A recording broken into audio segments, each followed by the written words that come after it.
Welcome to Fukuoka, Japan. The last 3 days I was in Kyoto and I got so sick. It came on fast and it hit me so hard. I was absolutely miserable, but I'm about 90% better today. And to start the day off, I'm going to church with my Airbnb host. How did that happen? Well, I saw a Bible in the Airbnb and they also gave me like little snacks that said, "Thank you to our amazing guests. God bless you." So I'm thinking, Japan's not very big in Christianity. I see the Bible and they had this little like church toy as well on the shelf. So I'm like, "Hey, you're a Christian. How did you find God? Blah, blah, blah." And long story short, we had a conversation on the Airbnb and he invited me to his church. So that's step one. And then I'm going to see a bunch of sights. This is what I'm having for breakfast: 2 bags of lettuce, grilled chicken, some muscat tea, a 100% fruit smoothie with no added sugar, protein shake, almonds, and some grilled salmon seaweed rice roll.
Look at that tan line. How did that happen in half a day of sightseeing? Anyhow, that's a wrap on Fukuoka. I'm still a little like snotty and mucusy, but for the most part, I feel pretty solid. And I would recommend Fukuoka for anyone for about 2 days.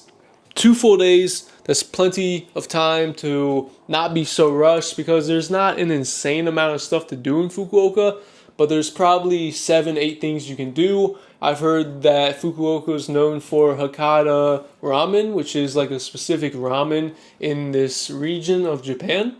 I didn't eat it though because I'm trying to stay away from gluten due to sensitivity. But a lot of people love the ramen. It's also known for seafood. And there's a couple things I didn't do just because I still feel very sluggish after being sick in Kyoto for like 3.5-4 days. But I didn't go to the museum. I missed a couple of shrines. I mean, how many shrines do I have to see? I've probably seen 15 shrines in the last 3 weeks I've been in Japan. So you can only see Buddha's face so many times until it all seems kind of repetitive. All right. But the shrine I did go to today had like 30-some thousand reviews. So it was one of the most visited shrines in Fukuoka. So check that off the list. But yeah, there's a market I didn't decide to go to because I've been to several markets in other cities and they're very touristy and they pretty much sell the same stuff. And it's, to me, a tourist trap. Like, I don't like the street food that much. But the same with the shrines, man. The shrines, like leading up to the shrines, they have all these shops with knickknacks and, in my opinion, often overpriced items. But I bought some matcha tea. Like, I don't have enough tea already. Bit of hat head going on, but it is what it is. And I really can't believe I have this tan line because I was out walking for like 2 hours, not even in the sun all the time. And it's partly cloudy, right? But I guess the sun in Japan hits different. Like I got sunburnt when I was coming down with my cold in Kyoto, which was not fun. And I thought, oh, I'm just worn out, I'm just dehydrated. The next day, I feel absolutely miserable. But turns out the sun kind of got me again. I mean, I don't think I'm burnt. I just think it's a tan. It was possibly becoming a burn. But typically, I don't get burned. At least not in the States. But the Japan sun is different. So that's why I had a hat on today. Because I didn't want to get burnt again. But my arms are just tan. All right? I don't think you want to see my stomach. Anyhow, next stop, Osaka for a day until I catch a flight to Sapporo. And then I'll be done with Sapporo. But yeah, man, in my opinion, Fukuoka is slightly better than Osaka in the sense of a little bit more to do, a bit newer as well. Osaka's kind of just old. It's not like it's dirty. It's not like it's not maintained. It's just older, less aesthetic appeal. Like Fukuoka's got, in my opinion, better looking and nicer buildings. Osaka, not so much. But I have heard, oh, Osaka's got nightlife, blah, blah, blah. So if you like that, then you might like Osaka. I don't like nightlife. In Kyoto, I only got to explore for a day until I got sick. But Kyoto, in my opinion, was a bit better than Osaka. Still not crazy about it, right? And Fukuoka, I would say, is a step above Kyoto. So far, man, Tokyo really does take the cake. I'm not a big city guy, but Tokyo absolutely just blew me away. Completely blew me away with how maintained it is, how new it is, how efficient, how clean, how it smells good. So much to do. Like, it's the biggest metro population city in the world, but you wouldn't think that with how, like, well managed and maintained it is. And how good the public transportation is and how all that's on time and never delayed. Just absolutely blew my mind away. And then there's just, like I said, so much to do. I was in Tokyo for, I think, eight full days, and I still had stuff I didn't get to do.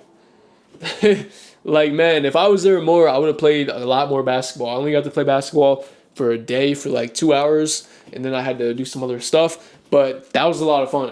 I met a lot of Chinese people in Tokyo, which was, I guess, to me surprising, but maybe not to other people. Very, very nice people. Very nice people, man. And the governments want us to, hate the other side. I can't stand the governments. I wish the governments would just, be in it for their people and not getting in wars